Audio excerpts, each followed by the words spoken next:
بار بار یہ جو عمل ہے اللہ کی طرف بار بار واپس رجوع کرنا، یہ کبھی کبھی اللہ تعالیٰ کو تسبیحات سے بھی زیادہ پسند ہے۔ ابن قیم رحمہ اللہ کہتے ہیں کہ there are times when گناہ گاروں کے آنسو اللہ تعالیٰ کو ایک نیک بندے کی تسبیح سے زیادہ محبوب ہو جاتے ہیں۔ کیسی بات ہے، عجیب سی بات ہے۔ گناہ گار کے آنسو اور اس کی سسکیاں ایک نیک شخص کی تسبیح سے زیادہ افضل ہیں۔ کیوں؟ کیونکہ نیک شخص کو ہو سکتا ہے تسبیح کرتے ہوئے کوئی تھوڑا ایروگینس اور کبر آ جائے، لیکن گناہ گار اس کو یہ احساس ہو رہا ہے یا اللہ بہت گند مار لیا۔ ایک ایسی دعا ہے، نبی کریم صلی اللہ علیہ وسلم نے کہا کہ اگر کوئی یہ پڑھ لے اخلاص کے ساتھ، سچے دل کے ساتھ، اور اگر وہ صبح پڑھ لے شام کو فوت ہو جائے جنت میں جائے گا، شام کو پڑھ لے صبح فوت ہو جائے جنت میں جائے گا، او کما قال النبی صلی اللہ علیہ وسلم۔ اس دعا کا اگر آپ میننگ دیکھیں نا تو اس میں یہ چیز ہمیں ملتی ہے۔ اس دعا کیا ہے؟ اللہم انت ربی، اے اللہ آپ میرے رب ہیں، لا الہ الا انت، آپ کے علاوہ کوئی عبادت کے لائق نہیں، انت خلقتنی، آپ نے مجھے پیدا کیا، وانا عبدک، میں آپ کا بندہ۔ کیا اللہ کو نہیں پتا کہ وہ ہمارے رب ہیں؟ ہم شروع کریں اللہم انت ربی، کیا اللہ کو نہیں پتا وہ ہمارے الہ ہیں؟ لا الہ الا انت خلقتنی، اللہ کو نہیں پتا اللہ نے ہمیں پیدا کیا ہے، انت خلقتنی وانا عبدک، یا اللہ میں آپ کا بندہ۔ اللہ کو نہیں پتا کہ ہم اللہ کے بندے ہیں۔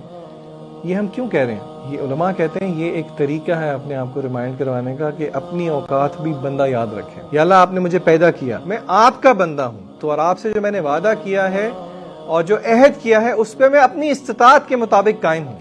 یا اللہ مجھے اعتراف ہے ہر اس نعمت کا جو آپ نے میرے اوپر کی ہے۔ یہاں پہ شاید ہم رک کے یہ سوچتے ہوں کہ ہمارے اوپر تو شاید پیسوں کی اتنی نعمت نہیں ہے، غربت ہے، ہمارے پاس تو اتنا بڑا گھر نہیں ہے جتنا کسی اور کے پاس ہے، ہمارے پاس اتنی بڑی سواری نہیں ہے جتنی کسی اور کے پاس ہے۔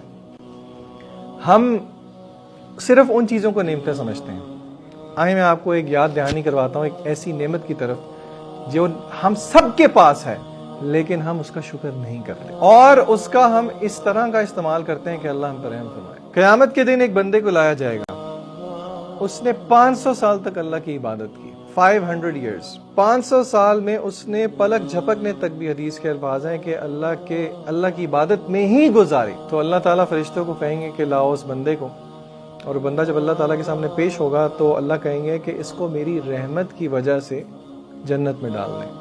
تو وہ بندہ کہے گا یا اللہ میں نے تو 500 سال عبادت کی، میں اپنی عبادت کی وجہ سے جنت میں نہیں جاؤں گا، آپ کی رحمت کی وجہ سے جاؤں گا۔ تو اللہ تعالیٰ نے اس بندے کو سمجھانے کے لیے کہا ٹھیک ہے، تیری ساری عبادت ایک پلڑے میں رکھ دیتے ہیں، اور ایک نعمت، صرف ایک نعمت جو میں نے تجھے دی اس کو دوسرے پلڑے میں رکھ دیتے ہیں۔ اور وہ ایک نعمت کیا تھی؟ دیکھنے کی نعمت، آنکھ کی نعمت۔ روایت کے الفاظ ہیں کہ دونوں میزان میں اس کی 500 سال کی عبادت اور صرف ایک نعمت جس کو ہم نعمت سمجھتے بھی نہیں، اور اللہ معاف کرے اس سے ہم کیا کیا کرتے ہیں وہ ہم سب کو پتا ہے، اس کی دیکھنے کی نعمت کو دوسرے پلڑے میں رکھ دیا گیا۔ حدیث کے الفاظ ہیں کہ اس کی دیکھنے کی نعمت بھاری آ گئی اس کے 500 سال کی عبادت۔ اللہ نے حکم دیا فرشتوں کو کہ اس کو جہنم میں اٹھا کے پھینک دو۔ تو پھر روایت کے الفاظ ہیں کہ اس نے کہا کہ نہیں یا اللہ میں مانتا ہوں کہ میں جنت میں آپ کی رحمت کی وجہ سے جاؤں گا۔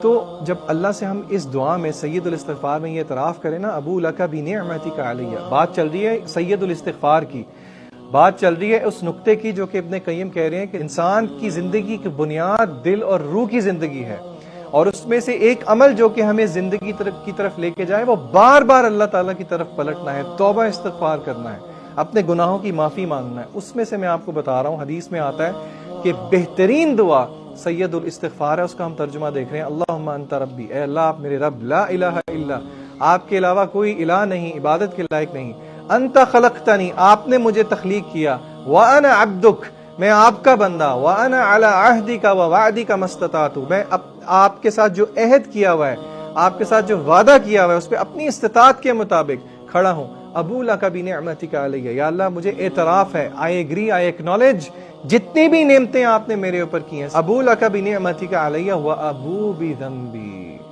وابو بذنبی، یا اللہ مجھے اعتراف ہے اپنے گناہوں کا، فاغفر لی، تو بس مجھے معاف کر دے، فانہ لا یغفر الذنوب